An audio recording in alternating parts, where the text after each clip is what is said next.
राधे राधे दोस्तों। आज हम शिव पुराण का पाठ शुरू करते हैं। शुरू करने से पहले मेरी आप सबसे विनती है कि मेरे चैनल को सब्सक्राइब, लाइक और शेयर करना ना भूलें, ताकि हम आपके लिए अच्छी अच्छी कथाएं और पुराणे ला सकें। ओम नमः शिवाय। चलो आइए शुरू करते हैं। राधे राधे दोस्तों, आपका फिर से स्वागत है मेरे YouTube चैनल राधे श्याम में। आज हम आपको आगे की कथा सुनाते हैं। तो आइए शुरू करते हैं।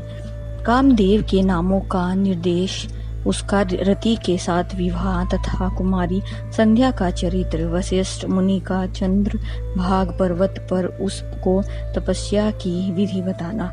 ब्रह्मा जी कहते हैं, मुने तदंतर मेरे अभिप्राय को जानने वाले मरीचि आदि मेरे पुत्र सभी मुनियों ने उस पर पुरुष का उचित नाम रखा। दक्ष आदि प्रजापतियों ने उनका मुंह देखते ही परोक्ष के भी सारे वृत्तांत जानकर उसे रहने के लिए स्थान और पत्नी प्रदान की।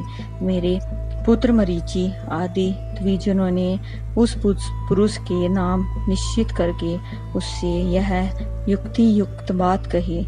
ऋषि बोले, तुम जन्म लेते ही में हमारे मन को भी मथने लगे हो, इसलिए लोक में मनमथ नाम से विख्यात होगे। मनोभव तीनों लोकों में तुम इच्छा अनुसार रूप धारण करने वाले हो।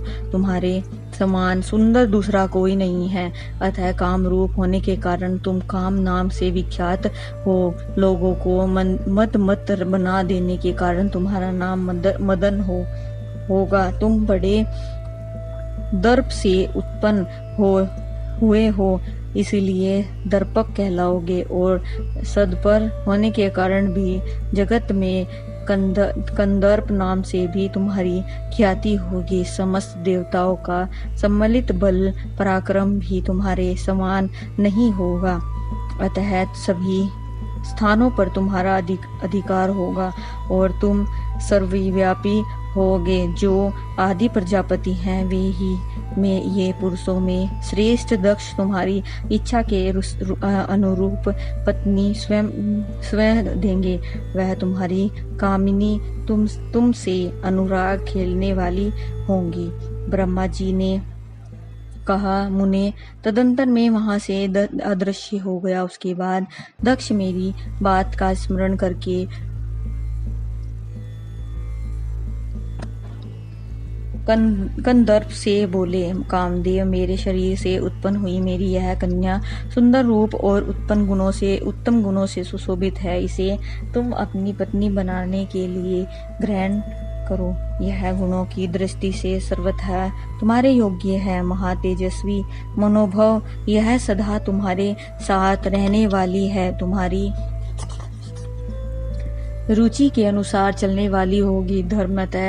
धर्मात्मा यह सदा तुम्हारे अधीन रहेगी। ऐसा कहकर दक्ष ने अपने शरीर के पसीने से प्रकट हुई उस कन्या का नाम रति रखकर उसे अपने आगे बैठाया और कंद पर्वत को संकल्प पूर्वक सौंप दिया। नारद, दक्ष की वह पुत्री रति बड़ी रमणीय और मुनियों के मन को भी मोह लेने वाली थी। उसके साथ विवाह करके कामदेव को भी बड़ी प्रसन्नता हुई। अपने रति नाम सुंदर स्त्री को देखकर उसके हाव भाव आदि से अनुरंजित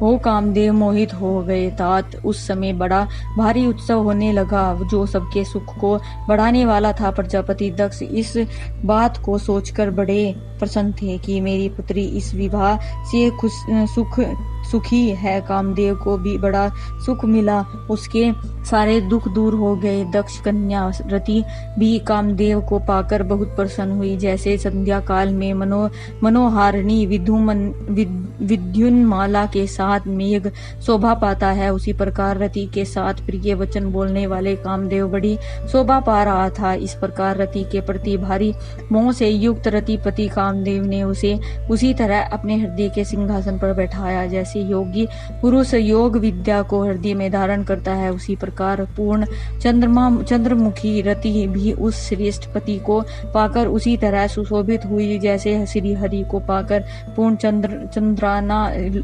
लक्ष्मी शोभा पाती है। सूत जी कहते हैं, ब्रह्मा जी का यह कथन सुनकर मुनि श्रेष्ठ नारद मन ही मन बड़े प्रसन्न हुए और भगवान शंकर का स्मरण करके हर्षपूर्वक बोले, महाभाग विष्णु शिष्य महामते विधाते, आपने चंद्रमौली शिव की यह अद्भुत लीला कही है। अब मैं यह जानना चाहता हूँ कि विवाह के पश्चात जब कामदेव प्रसन्नता पूर्वक अपने स्थान को चला गया, दक्ष भी अपने घर को पधारे तथा आप और उसके मानस पुत्र भी अपने अपने धाम को चले गए, तब पितरों आदि उत्पन्न करने वाली ब्रह्म कुमारी संध्या कहाँ गई? उसने क्या किया और किस पुरुष के साथ उसका विवाह हुआ? संध्या का यह सब चरित्र विशेष रूप से बताइए। ब्रह्मा जी ने कहा, मुने संध्या का वह सारा सुंदर चरित्र सुनो, जिसे सुनकर समस्त कामनियां सदा के लिए सती साध्वी हो सकती हैं। वह संध्या जो पहले मेरे मानस पुत्री थी, तपस्या करके शरीर को त्याग मुनि श्रेष्ठ मेधातिथि की बुद्धिमती पुत्री होकर अरुंधति के नाम से विख्यात हुई।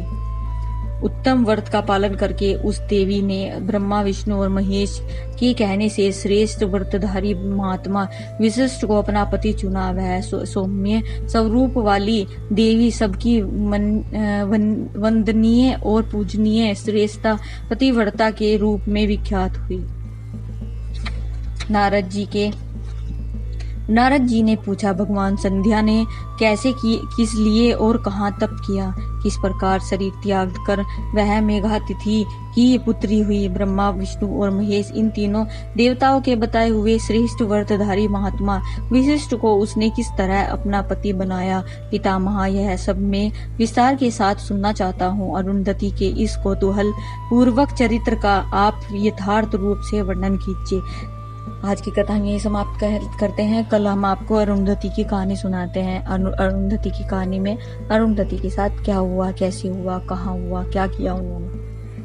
ओम नमः शिवाय। अगर आपको मेरी वीडियो अच्छी लगी तो बेल आइकन दबाना ना भूलें, ताकि आपको मेरी आने वाली वीडियोस का नोटिफिकेशन मिलता रहे। धन्यवाद। ओम नमः शिवाय।